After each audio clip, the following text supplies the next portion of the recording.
Finally Iran সরাসরি ইসরায়েলের বিপক্ষে যুদ্ধে ইনভলভ হয়ে গেছে।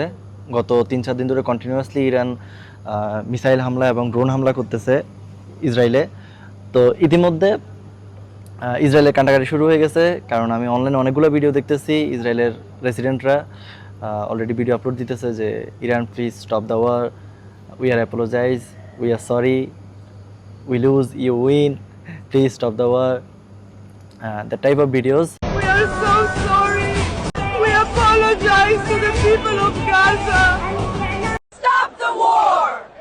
Iran! We are sorry. So এটাতে আমার মনে পড়লো যে 2-3 দিনের ড্রোন হামলা, 2-3 দিনের মিসাইল হামলা, এগুলো তারা সহ্য করতে পারেনি।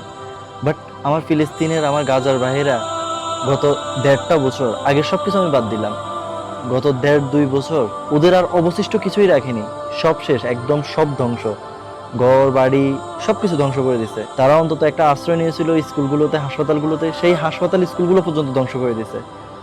এখনো পর্যন্ত তারা কেউ ইসরায়েলের কাছে ক্ষমা চায়নি যে আমরা হেরে গেছি, তোমরা জিতে গেছো, এবার অন্তত যুদ্ধটা বন্ধ করো। তাদের কারো মুখ থেকে বের হয়নি। আপনি চিন্তা করুন তাদের ধৈর্য, তারা কতটুকু স্ট্রং।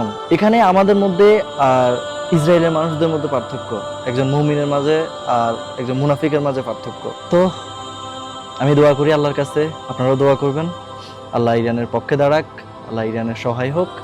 ইরান যেন এই জালিমগুলোকে দুনিয়ার বুক থেকে ধ্বংস করে দিতে পারে, এদের নামকে নিচ্ছিন্ন করে দিতে পারে, এদের যেন অবশিষ্ট কোনো কিছু এই পৃথিবীতে না থাকে।